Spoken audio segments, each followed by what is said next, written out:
that I received prior to the hearing is correct, Mr. Prosecutor.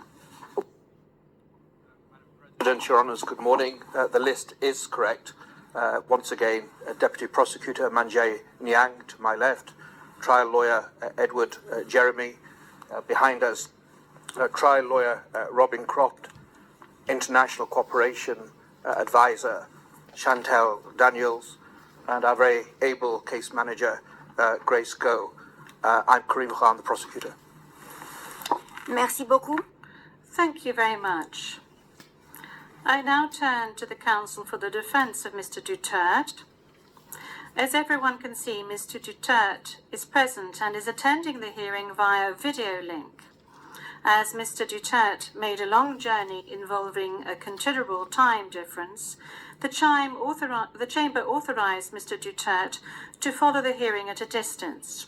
His counsel, however, is present with us in the courtroom. Thank you, counsel. Please introduce yourself. Good afternoon, Your Honors. I am Salvador C. Medjaldea, counsel for Rodrigo Roa Duterte. Merci beaucoup. Thank you very much. Thank you very much, counsel. I will now introduce the chamber. By my side, we have the Judge Reine Adelaide Sophie Alapini Gansu, the Vice President of the Court, and Judge Maria del Socorres Flores Liera. I am the presiding judge of the pretrial chamber 1 of the court, and my name is Julia Antonella Motok. Now, I would like to speak to you, Mr. Duterte. I'm speaking French, but you are receiving interpretation of what I'm saying in English. I understand that you are at ease in the English language and that the interview yesterday at the detention center was conducted in English and that you did not deem it necessary to request interpretation into any other language during this interview. This said, I would like firstly to confirm your identity. Could you provide us with your full names, please?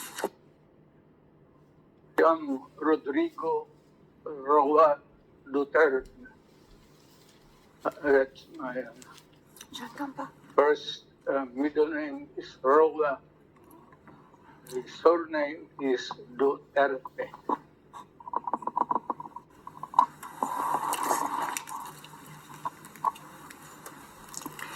Merci beaucoup. Thank you very much. What is your date of birth? Again,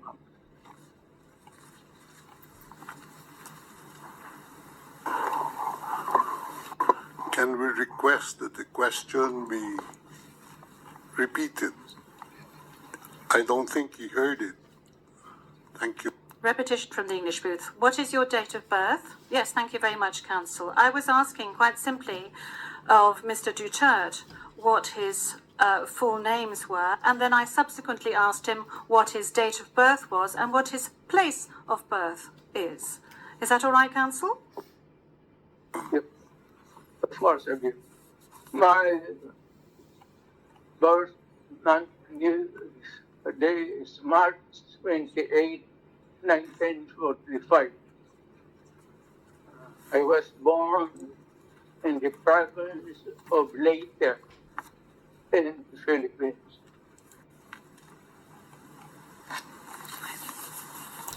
Merci beaucoup.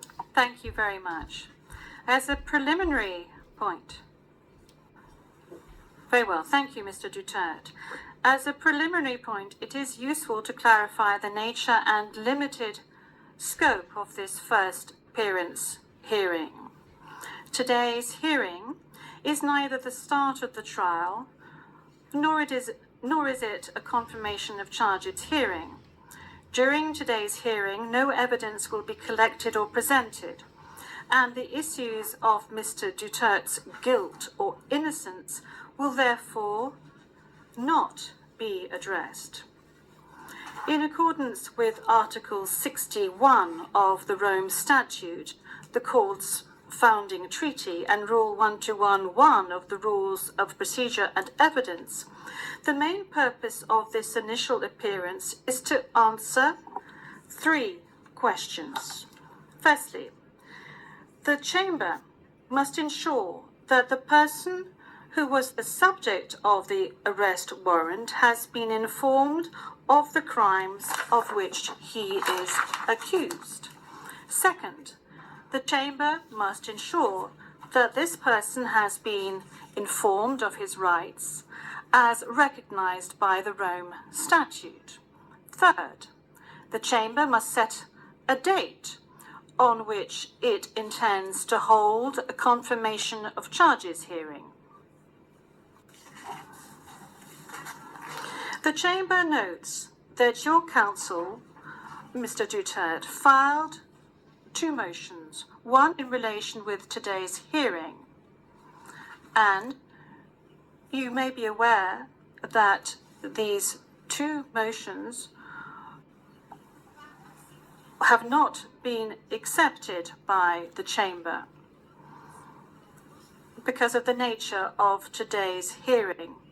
No further discussion on the matter is necessary during this hearing because, as I said at an earlier stage, the aim of this hearing today is to introduce the parties and to ascertain the charges and to set a date for the confirmation of charges hearing at a later stage. With regard to the first point, I recall that Mr. Duterte has received a copy of the warrant for his arrest and that a redacted version of the prosecutor's